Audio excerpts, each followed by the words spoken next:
સુરતી લોચો બનાવીશું। સુરતી લોચો માટે આપણે આટલી ચણાની દાળ લીધી છે, એક વાટકો આપણે ચણાની દાળ લીધેલી છે। આપણે એને સાંજે પલાળી દીધી છે।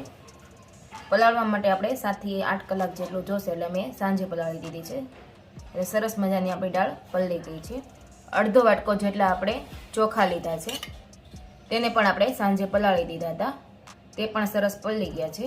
અડધી વાટકી જેટલી આપણે અડદની દાળ લીધી છે, એ પણ આપણે સાંજે જ પલાળી દીધી હતી। આપણે આટલા ચોખા લીધા છે, ચોખાના પૌવા આવે તે આટલા લીધા છે। હવે આપણે આને મિક્સ કરી દઈશું બધું અને ક્રશ કરી લેવું। હવે આપણે મિક્સરનો વાટકો લીધો છે, એમાં આપણે બધું મિક્સ કરીને એડ કરી દઈશું। આમાં આપણે આટલું 1 ચમચો દહીં એડ કરીશું। આમાં આપણે અડધો કપ જેટલું પાણી એડ કરીશું।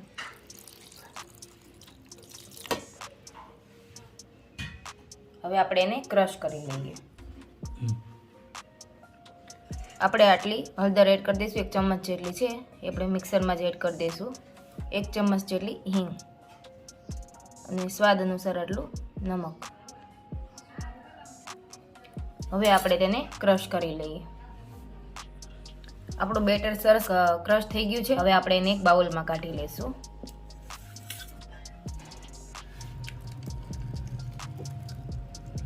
હવે આપણે આને આમ જ હાથો હલાવવા માટે આપણે આને 5 થી 6 કલાક જેટલું આપણે ઢાંકીને મૂકી દઈશું। જો તડકો આવતો હોય તો ત્યાં થોડી વાર તડકે મૂકી દેવાનું, એટલે હાથો સરસ આવી જાય। આપણો હાથો સરસ મજાનો આવી ગયો છે। હવે આપણે એને બરાબર હલાવી દઈશું અને કલર પણ સરસ આવી ગયો છે। આપણે જ્યારે દાળ ક્રશ કરી ત્યારે જ આપણે હળદર એડ કરી દીધી, એટલે કલર પણ સરસ આવી ગયો છે। 1 ચમચ જેટલી હિંગ એડ કરી દઈશું। આટલો મરી પાવડર લીધો છે આપણે, એટલો મરી પાવડર એડ કરી દઈશું। આટલા આપણે આદુ મરચાંની પેસ્ટ બનાવેલી છે, તે એડ કરી દઈશું અને સ્વાદ અનુસાર નમક એડ કરી દઈશું। હવે તેને આપણે બરાબર મિક્સ કરી દઈએ। સરસ આપણું મિક્સ થઈ ગયું છે। હવે આને આપણે તપેલીમાં અલગ કાઢી લઈશું। હવે આમાં આપણે પાણી એડ કરી દઈશું। હવે બરાબર તેને મિક્સ કરી દઈએ। બેટર આપણે પતલું જ રાખીશું, બસ આટલું જ આપણે બેટર પતલું રાખીશું। હવે આપણે એટલો ઈનો એડ કરી દઈશું, થોડુંક જ પાણી નાખીશું આપણે, એટલે સરસ આપણો ઈનો ફૂટી જાય। અને હવે આપણે બરાબર એને મિક્સ કરી દઈએ।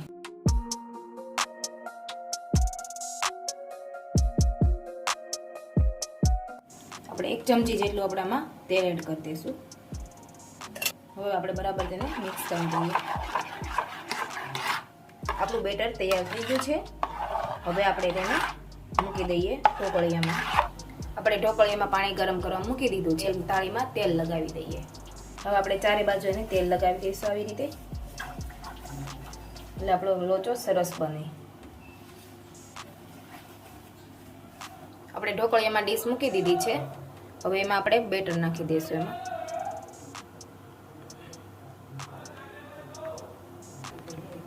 હવે આપણે આમાં ઉપર મરી પાવડર થોડો એડ કરી દઈશું।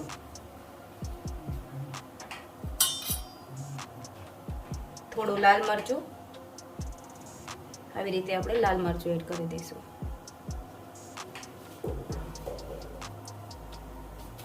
હવે આપણે ઢોકળિયાને ઢાંકી દઈશું અને ગેસ આપણે ધીમો કરી દઈશું અને 15 મિનિટ રાખીશું, એટલે આપણું બફાઈ જશે। હવે આપણે લોચા માટેનો ચાટ મસાલો બનાવશું। ચાટ મસાલો માટે આપણે લાલ મરચું લીધું છે, મરીનો ભૂકો લીધેલો છે, આપણે મીઠું લીધું છે, જરૂર પડે એટલું જ આપણે એડ કરીશું એમાં, અને આપણે આટલો ચાટ મસાલો લીધો છે આવડો। હવે આપણે એને બધાને મિક્સ કરી દઈશું। સરસ આપણો ચાટ મસાલો તૈયાર થઈ ગયો છે। હવે એને આપણે સાઈડ પર મૂકી દઈશું। હવે આપણે સ્પેશિયલ લોચાની ચટણી બનાવશું। સ્પેશિયલ લોચાની ચટણી માટે આપણે આદુ મરચાં લીધેલા છે, એની પેસ્ટ બનાવશું। આટલા આપણે લીલા ધાણા લીધેલા છે, તે પણ આપણે આ વાટકામાં એડ કરી દઈશું। આટલા આપણે ફુદીનાના પાન લીધેલા છે। આપણે 1 લીંબુનો રસ લીધેલો છે, તેમાં એડ કરી દઈએ। આટલી આપણે ખાંડ લીધી છે. લોચા માટેની ચટણી બનાવવા માટે આપણે આટલા ખમણ લીધેલા છે. આપણે કટકા કરેલા જ છે એટલે આપણે આમાં નાખી દઈએ. હવે આપણે આટલો નમક એડ કરી દઈશું. હવે એને આપણે ક્રશ કરી લઈએ. આપણે થોડી આખી ભાંગી ક્રશ કરી લીધી છે. હવે એને આપણે થોડુંક પાણીને એડ કરી દઈશું. હવે તેને પાછી આપણે ક્રશ કરી લઈએ. સરસ સ્પેશિયલ આપણા લોચાની ચટણી તૈયાર થઈ ગઈ છે. સરસ મજાની ક્રશ પણ થઈ ગઈ છે. આપણે આટલી જ જાડી રાખીશું. હવે તેને આપણે બાઉલમાં કાઢી લઈએ.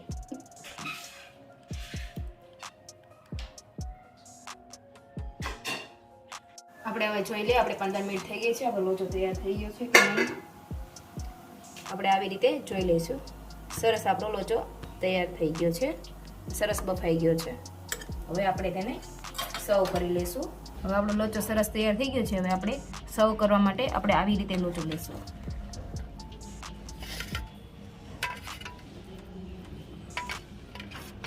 સરસ મજાનો આપણો લોચો તૈયાર થઈ ગયો છે. હવે એમાં આપણે સેવ ઉપર નાખી દઈશું.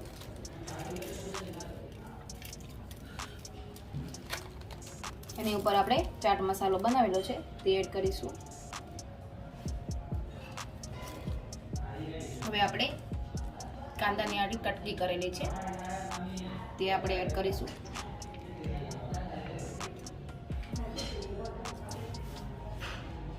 સરસ મજાનો આપણો લોચો સુરતી લોચો તૈયાર થઈ ગયો છે. હવે આપણે તેને ગ્રીન ચટણી આપણે બનાવેલી છે જે સ્પેશિયલ લોચાની ચટણી છે. આપણે આમાં સિંગ તેલ જે તેલ આપણે ઉમેરી દઈશું. કાજુ તેલ સરસ લાગે કાજુ તેલ. હવે આપણે ઉપરથી ચીઝ લીધું છે આપણે તે ચીઝ એડ કરીશું. ચીઝવાળો લોચો તો ખાવાની મજા જ પડી જાય. જોતાં જ આપણે ખાવાનું મન થઈ જાય તેવો આપણો સરસ મજાનો લોચો બની ગયો છે. જો મિત્રો તમને મારી રેસીપી પસંદ આવે તો લાઈક કરજો, શેર કરજો અને સબસ્ક્રાઈબ કરજો અને કમેન્ટ કરવાનું તો ભૂલતા જ નહીં. અને બેલ બટન ઉપર ક્લિક કરજો. જરૂર ને જરૂર ક્લિક કરજો. Thank you.